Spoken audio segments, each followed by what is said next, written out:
నమస్తే, welcome to red TV. ఈ రోజు మనతో పాటు ఉన్నారు ప్రముఖ ఆధ్యాత్మికవేత్త, ఆధ్యాత్మిక రత్న బిరుదాంకితులు రమాదేవి గారు. మాట్లాడదాం. అమ్మ నమస్తే. నమస్తే పద్మిని. అమ్మ, కలియుగ ప్రత్యక్ష దైవం శ్రీ వెంకటేశ్వర స్వామి. కొండ మీదకు వెళ్తే మాకు ఎన్నో అద్భుతాలు జరిగాయని కొన్ని వేల మంది, లక్షల మంది చెప్తూనే ఉంటారు. అయితే ఆయన ఈ కరోనా టైం గురించి మాట్లాడుకుంటే, ఆఫ్టర్ కరోనా ఎంతో మంది ఎమోషనల్గా, ఫైనాన్షియల్గా, శారీరకంగా కూడా చాలా ఇబ్బందులు పడుతున్న ఈ తరుణంలో సప్త శనివార వ్రతం ఇదివరకు చాలా మంది పూర్వీకులు బాగా చేసేవాళ్ళు, మంచి ఫలితాలను ఇస్తుంది ఈ సప్త శనివార వ్రతం అని ఎంతో మంది ఈ మధ్య కాలంలో కూడా మాట్లాడుతున్నారు. ఒక్కసారి దాని గురించి వివరణ, ఎలా చేయాలి, విధి విధానాలు ఇవన్నీ కూడా చెప్తారా? అసలు 7 అనేదే మనిషిలో ఉన్న షట్చక్రాలకి ప్రతీక. సప్తమం 7 చక్రాలు ఉంటాయి. దానికి ప్రతీకనే 7 కొండలు. వాటన్నిటినీ ఎక్కి దాటుకొని స్వామివారిని చేరటము అంటే మనం సహస్రాల చక్రం దగ్గరికి వెళ్ళిపోయినట్లుగా మనం భావించాలి. ఏదో కొండెక్కి వెళ్ళాం, స్వామివారిని దర్శనం చేసుకున్నాం, అక్కడ ఉన్నాం, చాలా బాగుంది, తిరిగి వచ్చేసాం అనేది కాకుండా దానిలో ఉన్నవి మనము కనుక్కొని తెలుసుకొని చేస్తే చాలా బాగుంటుంది. అలాంటిదే సప్త శనివారాల వ్రతం. 7 శనివారాలు ఈ వ్రతాన్ని చేయాలి. ఎలా చేయాలి? మొదటి వారం కొంచెం పని ఎక్కువగా ఉంటుంది, ఎందుకంటే మొదలు పెట్టే రోజు కదా. పూజా మందిరం శుభ్రం చేసుకోవాలి. అలాగే ఈ దీపాలు, పిండి దీపాలు తయారు చేసుకోవాలి. పిండి దీపాలు తయారు చేసుకొని అందులో ఒత్తులు, ఏ నూనె వేయాలి. అష్ట కష్టాలు పడుతూ ఉంటారు, అంటే ఆరోగ్యపరంగా కానీ, ఫైనాన్షియల్గా కానీ, పిల్లల విషయంలో కానీ, ఎక్కడికి వెళ్ళినా వాళ్ళని అసహించుకోవడం, ఇలా అష్ట కష్టాలు అంటారు వాటిని. అంటే 8 రకాల కష్టాలని అష్ట కష్టాలు అంటారు. అలా పడుతున్న వాళ్ళైతే నువ్వుల నూనెతో దీపారాధన చేయాలి. 7 ప్రమిదల్ని, 7 పిండి ప్రమిదల్ని తయారు చేసుకోవాలి. అందుకే కొంచెం తెల్లవారుజామునే లేవాలి. అంటే ఇవన్నీ తయారు చేసుకోవాలి అప్పటికప్పుడు కదా. వెంకటేశ్వర స్వామి లక్ష్మీదేవితో కూడుకున్న చిత్రపటం అయితే చాలా బాగుంటుంది. లేదు స్వామివారి వక్షస్థలం అంది అమ్మవారు ఉంటుంది. ఎందుకంటే మళ్ళీ ఇప్పుడు మనం చెప్పామనుకో వెళ్ళి తెచ్చుకుంటారు, నిండా నింపేస్తారు, ఇంకేం లేదన్నమాట. కాబట్టి ఉన్న చిత్రపటం ముందే శుభ్రంగా కొంచెం ముగ్గు వేసి, ఈ 7 ప్రమిదలు పెట్టేటట్టుగా ఒక 7 తామర పువ్వుల్లాగా ముగ్గులు వేసి రావి ఆకు మీద ఈ ప్రమిద పెట్టాలి. 7 రావి ఆకులు ముందు రోజే మనం తెచ్చి శుభ్రం చేసి పెట్టుకోవాలి. 7 రావి ఆకుల మీద ఈ ప్రమిదలకి స్వామివారి యొక్క 3 నామాలని మనము చందనముతో కుంకుమతో దిద్దాలి. ప్రమిదకి మనకు కనిపిస్తూ ఉండాలి ఆ నామాలు. ఇంకా పైన ఎలా మనం ప్రమిదలకి కుంకుమ పెడతామో అలా కుంకుమ పెట్టాలి.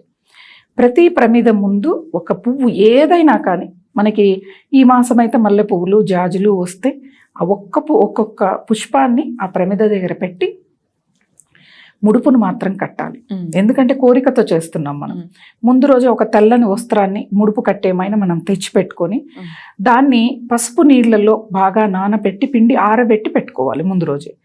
శనివారం రోజున ఉదయంనే మన స్తోమత, కొంతమంది 11 రూపాయలు పెట్టచ్చు, 21, అట్లా 108 రూపాయలైనా అందులో ముడుపు పెట్టి కట్టి ముడుపుకి కుంకుమ పెట్టాలి ఖచ్చితంగా. దీన్ని స్వామివారి పాదాల దగ్గర పెట్టాలి. స్వామివారి పాదాల దగ్గర పెట్టి కోరికను ఖచ్చితంగా చెప్పుకోవాలి.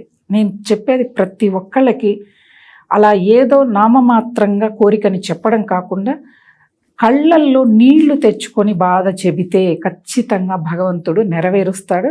ఇది ఎక్స్పీరియన్స్తో చెప్తున్నాను. నిజంగా నా కష్టం ఇది, నా కష్టాన్ని తీర్చు అని చెప్పి వేడుకోవాలి, ఏడవాలి భగవంతుడిని. అంటే మనం నమ్ముతున్నట్లు ఆయనకు చెప్పుకుంటున్నాము అంటే. అలా చేసిన తర్వాత వెంకటేశ్వర సుప్రభాతాన్ని పారాయణం చేయాలి.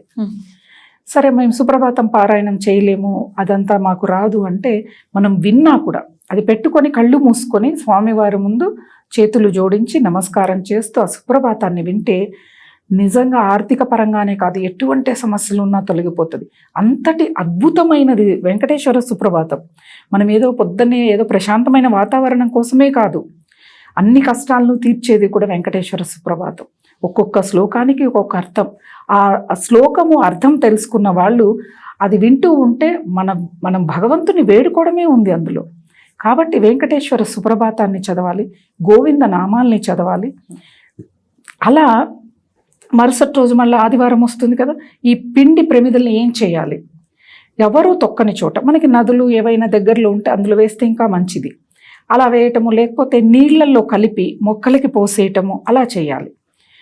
ముడుపును మాత్రం స్వామివారి దగ్గర అలాగే 7 శనివారాలు ఉంచవలసిందే. అయితే మొక్కుకునేటప్పుడు నా కోరిక నెరవేరగానే ఈ ముడుపును తీసుకొని తిరుమలకి వస్తాను, తిరుమలలో నీ హుండీలో వేస్తాను, కానీ నువ్వు ఎంత త్వరగా కోరిక నెరవేరిస్తే అంత తొందరగా నీ దర్శనానికి వస్తాను. అయితే కోరిన కోరికని మనం చెప్పుకున్న సంకల్పాన్ని మర్చిపోకూడదు. మన ఎవరైనా మన పని పూర్తి చేశాక వాళ్ళని మర్చిపోతే ఎలా ఉంటుంది? అలాగే కదా భగవంతుడు కూడా. అట్లీస్ట్ ఒక డైరీలో అయినా నోట్ చేసుకోవాలి.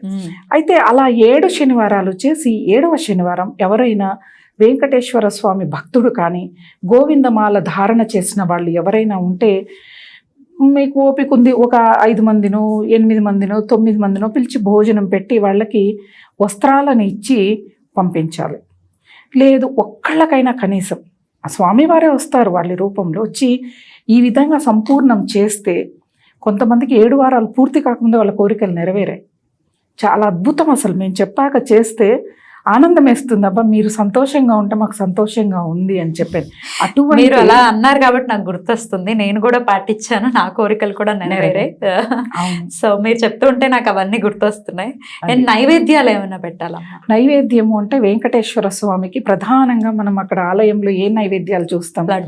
లడ్డు, పొంగలి, పాయసం, కట్టు పొంగలి అని మిరియాలు పెసరపప్పు బియ్యం వేసి చేస్తారు. ఇంకోటేమో బెల్లము బాగా నెయ్యి వేసి జీడిపప్పు వేసి చేస్తారు చక్కెర పొంగలి.